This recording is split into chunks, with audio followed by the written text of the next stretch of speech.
Hello friends, आज हम fraction topic को अच्छी तरह से समझेंगे। तो देखते हैं फ्रैक्शन होता क्या है। Uh fraction is a number representing a part of a whole. एक फ्रैक्शन क्या है? किसी भी एक होल का एक पार्ट है। जैसे कि एक एप्पल है, एप्पल को हमने 4 पीस में काटा तो उसका क्या है, और मैंने उसको 2 पीस खा लिए तो क्या हुआ 2/4। और ऊपर का ध्यान दीजिए, जो 2 है वो क्या है हमारा न्यूमरेटर, एंड जो 4 है वो क्या है हमारा डिनोमिनेटर। जैसे मैंने आपके स्क्रीन के सामने एक एग्जांपल दिख रहा है 5/7। ये क्या है? फ्रैक्शन। फ्रैक्शन कैसे है? Is the form of p/q, upon की फॉर्म में। और 7 क्या है? हम मतलब इसमें 5 में से 7, तो ऊपर वाला जब भी अपॉन के ऊपर वाला है वो क्या होता है? न्यूमरेटर। मैं लिख रखा है वेयर 5 इज कॉल्ड न्यूमरेटर।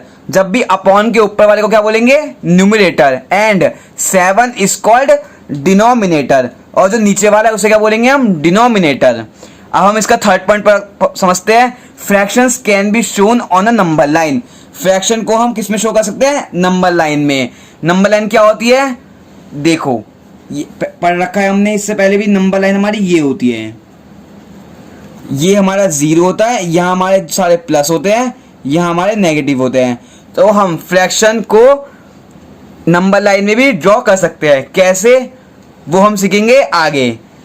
अब हमारे पास टोटल मिला के फ्रैक्शंस 3 तरह के होते हैं। कौन कौन से? एक होता है प्रॉपर फ्रैक्शन, दूसरा इम्प्रॉपर फ्रैक्शन, तीसरा मिक्स्ड फ्रैक्शन। अभी फिलहाल हम 2 के बारे में पढ़ेंगे, proper fraction and improper fraction. ये दोनों क्या होते हैं? अब देखिए, in proper fraction the numerator जो है is less than the denominator. जो न्यूमरेटर है, न्यूमरेटर को किससे डिनोट करते हैं? कैपिटल एन से। और डिनोमिनेटर को किससे करते हैं? कैपिटल डी से। तो जो प्रॉपर फ्रैक्शन है उसमें क्या है? न्यूमरेटर जो है छोटा होता है किससे? डिनोमिनेटर से। आप बस ये याद रख लो, डेफिनेशन एग्जाम में तो आती नहीं है, बस अब ये याद रखो, जिस भी फ्रैक्शन का न्यूमरेटर छोटा है किससे? डिनोमिनेटर से, तो वो कौन सा फ्रैक्शन है? Proper fraction. और दूसरी साइड क्या है हमारा? इम्प्रॉपर। इम्प्रॉपर में क्या है? In improper fraction the number is greater than the denominator. जो न्यूमरेटर है अगर वो ग्रेटर है किससे? डिनोमिनेटर से, तो वो कौन सा हो जाएगा? Improper fraction. इसका मैं आपको एक एक एग्जांपल समझाता हूं। जैसे 3/5, ये p/q की फॉर्म में। हाँ है भैया, p/q की फॉर्म में। आप देखिए, न्यूमरेटर जो है छोटा है किससे? डिनोमिनेटर से है, तो ये किसका एग्जांपल हो गया हमारा? प्रॉपर फ्रैक्शन का। और इम्प्रॉपर का क्या होगा? इसका अपोजिट कर दो, 5/3। तो इसमें 5 क्या है हमारा? न्यूमरेटर, और 3 क्या है? डिनोमिनेटर। इसमें 5 बड़ा है 3 से, और न्यूमरेटर 5 है तो वो बड़ा है, तो ये हमारा हो गया इम्प्रॉपर फ्रैक्शन। अब है हमारा मिक्स्ड फ्रैक्शन। मिक्स्ड फ्रैक्शन क्या होता है? हमने देखे हैं हम सवालों में, जैसे आता है 1/2/3, ये होता है मिक्स्ड फ्रैक्शन जो 3 में आया है। इसे सॉल्व कैसे करते हैं देखते हैं। पहले इन दोनों का इनटू, क्रॉस में इनटू, कैसे? 3 1 जा 3, और न्यूमरेटर को ऐड कर देते हैं, अपॉन लगाते हैं डिनोमिनेटर को, तो 3 1 जा 3 प्लस 2 अपॉन 3, 3 + 2 5/3।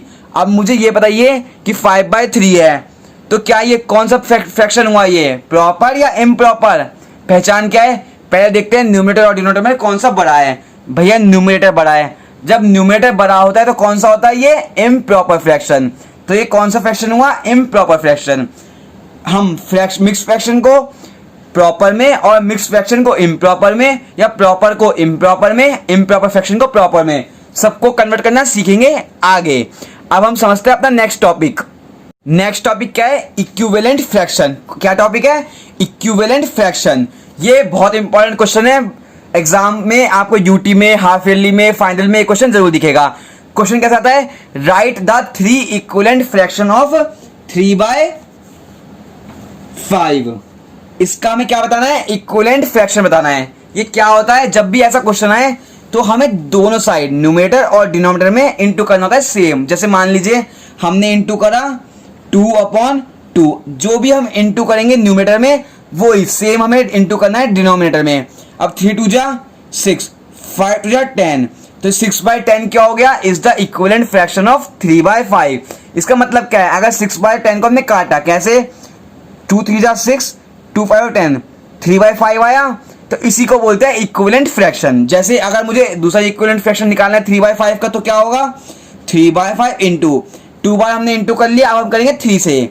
अगर मैंने न्यूमरेटर को 3 से करा तो मुझे डिनोमिनेटर को भी 3 से करना पड़ेगा।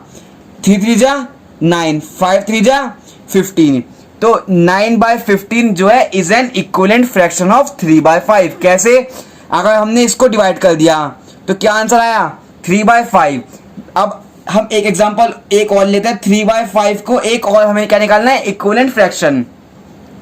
अब मैंने ऊपर नीचे किससे मल्टीप्लाई कर दिया 4 से, 4 3 जा 12, 5 4 जा 20, तो क्या लिखेंगे 12/20 is an equivalent fraction of 3/5। कैसे? अब अगर हम लिखेंगे 4 3 जा 12, 4 5 जा 20, आंसर कितना आया 3/5 आया। तो ये क्या है हमारा इक्विवेलेंट फ्रैक्शंस। इसके सवाल भी हम अपने आने वाली वीडियोस में करेंगे।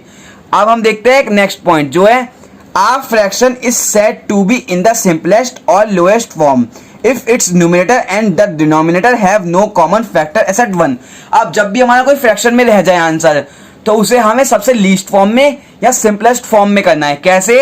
एग्जांपल देखते हैं। जैसे हमारा ऊपर आया 6/10 आंसर है, तो हम इस ऐसे नहीं छोड़ेंगे आंसर, इसको क्या करेंगे हम सबसे लीस्ट में रखेंगे जिससे हमारा कोई डिवाइड ना हो।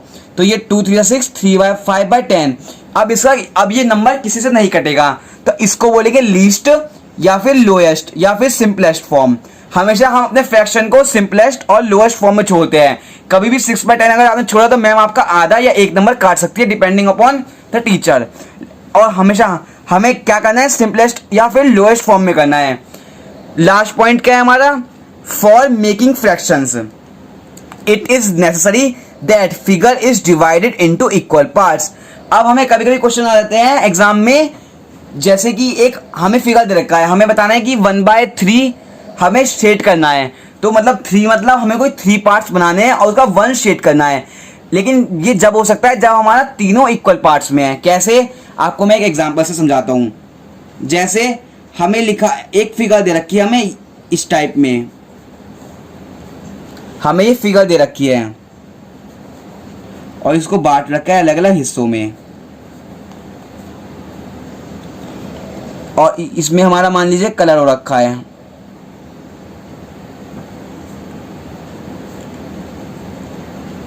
ये हमारा कलर है, ठीक है।